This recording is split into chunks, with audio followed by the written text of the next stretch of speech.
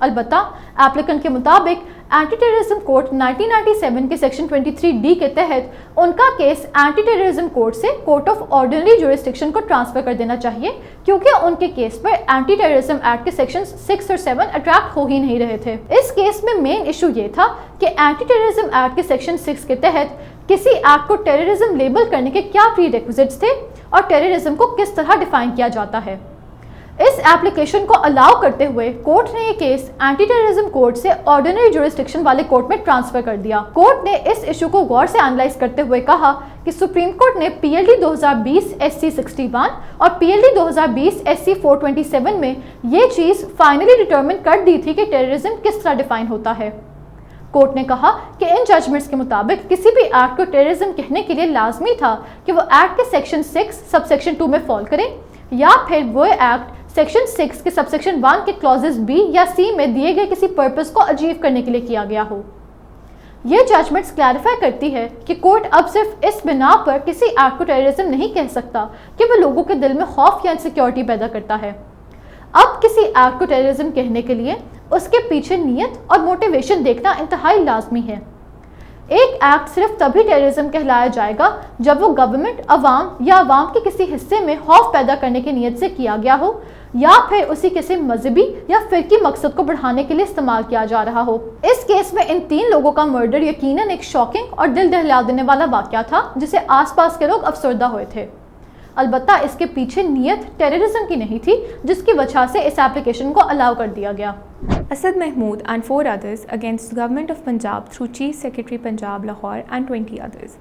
اس instant constitutional petition کے ذریعے petitioners نے بغیر ریلیونٹ اتھارٹی کے اپروول کے ڈسٹرکٹ جہلم میں اسٹون کرشنگ یونٹس کی اسٹیبلشمنٹ کو چیلنج کیا ہے۔ اب عدالت کے سامنے سوال یہ تھا کہ alternative remedies under the environment protection act 1997 کی موجودگی میں کیا یہ کانسٹیٹیوشنل پٹیشن مینٹینیبل ہے، جس پر جسٹس جواد حسن نے کہا کہ alternative remedies under the environment protection act 1997 کی موجودگی میں یہ کانسٹیٹیوشنل پٹیشن مینٹینیبل نہیں ہے۔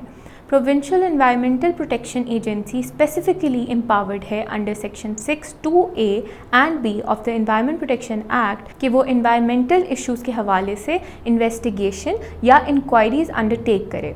EPOs ایشو ہوتے ہیں اور اگر کوئی ان ڈائریکشنز کے ساتھ کمپلائی نہ کرے تو وہ ٹریبیونل میں ٹرائی ہوتا ہے، اور سیکشن 21(9) اس میٹر میں جورسڈکشن صرف ٹریبیونل کو دیتا ہے، نہ کہ کسی اور کورٹ کو۔ شہمیمہ سعید versus base commander PAF PLD 2022 Sindh 186۔ یہ کیس سندھ ہائی کورٹ میں جسٹس محمد فیصل کمال عالم کے سامنے پیش کیا گیا۔ اس کیس میں پلینٹف نے کورٹ سے یہ پرے کیا کہ وہ ایک ڈکلیریشن پاس کرے کہ سوٹ پراپرٹی پلینٹف کی تھی، اور ساتھ ساتھ وہ ایک انجنکشن کے تھرو ڈیفینڈنٹس جو کہ PAF تھے انہیں سوٹ پراپرٹی کے ساتھ انٹرفیئر کرنے سے روکے۔ اس کیس میں کورٹ کے سامنے مختلف ایشوز رکھے گئے۔ اس کیس کا پہلا ایشو یہ تھا کہ کیا یہ پراپرٹی پلینٹف کو ان کے نام پر گرانٹ کی گئی تھی یا ان کی کمپنی کو۔ اب ڈیفینڈنٹس کے مطابق یہ پراپرٹی ایک کمپنی کے نام پر الاٹ کی گئی تھی، جس کی وجہ سے ایک بورڈ ریزولوشن پروڈیوس کرنا لازمی تھا جو کہ پلینٹف کو آتھرائز کرتی کہ وہ سوٹ کے ساتھ پروسیڈ کرے۔ اگر یہ بورڈ ریزولوشن پروڈیوس نہ کی جائے تو یہ سوٹ CPC کے آرڈر 39 رول 1 کی خلاف ورزی کرتا تھا، جس کی وجہ سے یہ سوٹ مینٹینیبل ہی نہیں تھا۔ اس ایشو پر کورٹ نے کہا کہ پلینٹف کمپنی کی ڈائریکٹر ضرور تھی، لیکن تمام ڈاکیومنٹس کے مطابق یہ پراپرٹی ان کو ان کی پرسنل کیپیسٹی میں دی گئی۔ کیونکہ یہ پراپرٹی کمپنی کے نام پر نہیں تھی، پلینٹف کو اس سوٹ کے ساتھ پروسیڈ کرنے کے لیے بورڈ آف ڈائریکٹرز کی ریزولوشن نہیں چاہیے تھی۔ اس کیس کا دوسرا اور امپورٹنٹ ایشو یہ تھا کہ نیشنل سیکیورٹی کے لیے ریکوائرڈ زمین کے ایشو پر زمین کے اونر کی پروپرائٹری رائٹس اور نیشنل سیکیورٹی کے کنسیڈریشنز کو کس طرح بیلنس کیا جاتا ہے۔ اس کیس میں ڈیفینڈنٹ PAF کے مطابق پلینٹف کی یہ 2 سے 3 ایکڑ زمین ایئر ڈیفنس پرپزز کے لیے چاہیے تھی، جو کہ قومی سلامتی کے لیے لازمی تھا۔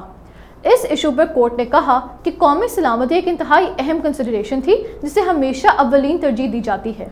البتہ ایک جینوئن اونر کی پراپرٹی رائٹس کانسٹیٹیوشن میں فنڈامنٹل رائٹس کے طور پر گارنٹیڈ تھی، اور انہیں نیشنل سیکیورٹی کے کسی ویگ سی پلی پر سیکریفائز نہیں کیا جا سکتا تھا۔ اگر کوئی اتھارٹی نیشنل سیکیورٹی کا گراؤنڈ لے تو انہیں ایک ٹینجیبل کیس اسٹیبلش کرنا ہوگا، اور پھر کورٹ نیشنل سیکیورٹی اور شہری کی رائٹس میں بیلنس ٹرائی کرے گا۔ کیونکہ اس کیس میں PAF ایک ٹینجیبل کیس نہیں اسٹیبلش کر سکی، یہ سوٹ پلینٹف کے فیور میں ڈکری کر دیا گیا۔ Umar Nazir against the state etcetera. اس کانسٹیٹیوشنل پٹیشن کے ذریعے پٹیشنر نے FIR registered under section 419 and 420 PPC کی وائڈیز کو اسیل کیا ہے اس بیسس پر کہ وہ فالس ہے owing to mistake of law, کیونکہ FIR کا سبجیکٹ میٹر صرف پاکستان ٹیلی کمیونیکیشن اتھارٹی سے انویسٹیگیشن اور ایڈجوڈیکیشن ریکوائر کرتا ہے۔ عدالت کے سامنے سوال یہ تھا کہ اوفینسز انڈر PTA کے لیے کیا FIR رجسٹر ہو سکتی ہے، اور اگر نہیں تو الٹیمیٹ ریمیڈی کیا ہوگی۔ جسٹس محمد امجد رفیق نے کہا کہ اوفینسز انڈر PTA کے لیے FIR رجسٹر نہیں ہو سکتے۔ اس حوالے سے FIR کا کمپلیننٹ ایک اپلیکیشن یا اپیل فائل کر سکتا تھا، جیسا کہ section 7 of the Pakistan telecommunication act 1996 میں لکھا ہے۔ Lahore high court Amanullah Shah etcetera versus the state etcetera, criminal appeal number 56573 of 2019۔ اس کیس میں اپیلنٹس نے ٹرائل کورٹ کی جانب سے دیے جانے والے سینٹنس اور کنوکشن کو چیلنج کیا، جبکہ کمپلیننٹ نے اکیوزڈ کا سینٹنس انہانس کرنے کے لیے کرمنل ریویژن فائل کی۔ اس کیس میں کورٹ کے سامنے کرمنل کیسز کے حوالے سے بہت سے امپورٹنٹ ایشوز ریز کیے گئے۔ اس کیس کا پہلا ایشو یہ تھا کہ کیا پروسیکیوشن کے لیے یہ لازمی تھا کہ وہ اپنے کیس پروو کرنے کے لیے اپنے تمام وٹنسز پروڈیوس کریں۔ اس بات پر کورٹ نے کہا کہ یہ لازمی نہیں ہے کہ پروسیکیوشن اپنا کیس پروو کرنے کے لیے اپنے تمام وٹنسز کو پروڈیوس کرے، اور ایک کیس سولیٹری ایویڈنس کی بیسس پر بھی ڈیسائیڈ کیا جا سکتا ہے۔ اس کیس کے فیکٹس پر سیکنڈ ایشو یہ تھا کہ اگر پروسیکیوشن بیسٹ ایویڈنس یا انجرڈ وٹنس ود ہولڈ کرے اور اسے پروڈیوس نہ کرے تو اس کا کیس پر کیا ایفیکٹ ہوگا۔ اس اہم ایشو پر کورٹ نے کہا کہ اگر پروسیکیوشن اپنا بیسٹ وٹنس اور ایویڈنس پروڈیوس نہ کرے تو قانون شہادت آرڈر 1984 کے سیکشن 129G کے نیچے یہ انفرنس ڈرا کی جائے گی کہ اگر وہ وٹنس ٹرائل کے دوران پروڈیوس کیا جاتا تو وہ پروسیکیوشن کے خلاف گواہی دیتا۔ اس کیس کا تھرڈ ایشو یہ تھا کہ اگر ایک ہی کیس میں سیم ایویڈنس کی بیسس پر کو اکیوزڈ کو اکوٹ کر دیا جائے تو کیا اسی ایویڈنس کی بیسس پر مین اکیوزڈ کو کنوکٹ کیا جا سکتا ہے۔ اس ایشو پر کورٹ نے کہا کہ اب یہ ایک well settled principle of law ہے کہ اگر ایک ہی کیس اور سیم ہی سیٹ آف ایویڈنس پر کو اکیوزڈ میں سے میجورٹی لوگوں کو اکوٹ کر دیا جائے تو جب تک اکیوزڈ کو کنوکٹ کرنے کے لیے اسٹرانگ کوروبوریٹو ایویڈنس نہ ہو تب تک مین اکیوز کی کنوکشن سسٹین نہیں کی جا سکتی۔ اس کیس کا فورتھ ایشو یہ تھا کہ کیا ایک مرڈر کیس میں موٹیو اسٹیبلش کرنا ضروری ہے یا نہیں، اور اگر موٹیو سیٹ اپ کیا جائے لیکن اسٹیبلش نہ کیا جائے تو اس کا کیس پر کیا ایفیکٹ ہوگا۔ اس ایشو پر کورٹ نے کہا کہ موٹیو دراصل مرڈر کی آفینس کا ایک حصہ نہیں ہے اور کچھ کرائمز موٹیو کے بغیر کمٹ کیے جاتے ہیں۔ اس کے ساتھ ساتھ موٹیو تو کرمنل کے مائنڈ میں چھپا ہوتا ہے اور پروسیکیوشن کے اوپر یہ لازمی نہیں کہ وہ موٹیو اسٹیبلش کرے۔ البتہ اگر پروسیکیوشن کوئی موٹیو سیٹ اپ کرے اور اسے پوری طرح سے پروف نہ کرے تو اس سے ان کا کیس منفی طور پر متاثر ہوگا۔ اس کیس کا ففتھ ایشو یہ تھا کہ کیا اگر کچھ وٹنسز کو واقعے کے دوران کوئی انجریز ہو جائے تو کیا ایسے وٹنسز کا ہمیشہ یقین کیا جائے گا۔ اس کے ساتھ ساتھ پوسٹ مارٹم میں ڈیلے کا پروسیکیوشن کے کیس پر کیا ایفیکٹ ہوتا ہے۔ ان ایشوز پر کورٹ نے کہا کہ اگر کسی گواہ کو واقعے کے دوران انجریز پیش آئی ہو تو یہ انجریز پروف کرتی ہے کہ وہ وٹنس واقعے میں واقعے پر موجود تھا۔ البتہ صرف اس بنا پر ایسے شخص کی گواہی کو سچ نہیں مانا جا سکتا کہ وہ واقعے کے دوران انجر ہوا تھا، کیونکہ انجر ہونا اس بات کو سپورٹ نہیں کرتا کہ وٹنس سچ بول رہا ہے۔ اس کے علاوہ کورٹ نے ایڈ کیا کہ پوسٹ مارٹم میں ڈیلے پروسیکیوشن کے کیس کو ڈاؤٹ فل بناتا ہے۔ اس کیس کا لاسٹ ایشو یہ تھا کہ کیا ایک بہت ہی سیریس آفینس کے کیس میں بھی اکیوزڈ کا اکویٹل ایک چھوٹے سے ڈاؤٹ کی بیسس پر ہو سکتا ہے۔ اس حوالے سے کورٹ نے کہا کہ پروسیکیوشن کے کیس میں تھوڑے سے بھی ڈاؤٹ کا بینیفٹ اکیوزڈ کو ہی جائے گا۔ آفینس چاہے جتنی بھی بڑی یا سیریس کیوں نہ ہو، پروسیکیوشن کے کیس میں کسی بھی کمی یا ڈاؤٹ کا فائدہ اکیوزڈ کو ہی جائے گا اور اس کے اکویٹل میں ریزلٹ کرے گا۔ یار محمد اینڈ انادر اگینسٹ مولوی عبدالفتاح اینڈ انادر۔ اپیلنٹس نے گرانٹ آف سکسیشن سرٹیفکیٹ اور لیٹر آف ایڈمنسٹریشن کے لیے اپلائی کیا۔ اپیلنٹس کنٹینڈ کر رہے تھے کہ کیونکہ وہ ڈسیزڈ کے لیگل ایئرس تھے تو وہ group insurance, gratuity, pensionary benefits, amount in bank account اور اموویبل پراپرٹی کو انٹائٹل تھے، جبکہ رسپونڈنٹس الیج کر رہے تھے کہ ڈسیزڈ ایشو لیس تھا اور اپیلنٹس اس کے اڈاپٹڈ بیٹا اور بیٹی تھے۔ ہائی کورٹ نے معاملہ ٹرائل کورٹ کو ریمانڈ کیا، جس نے اپلیکیشنز ڈسمس کر دیں۔ جسٹس عبدالحمید بلوچ نے پھر اپنی ججمنٹ میں کہا کہ رسپونڈنٹس نے اورل ایویڈنس پروڈیوس کیا تھا، جبکہ اپیلنٹس نے اپنے فیور میں آفیشیل ڈاکیومنٹس پروڈیوس کیے تھے وداؤٹ آبجیکشن فرام رسپونڈنٹس، مثلاً نادرا ریکارڈ،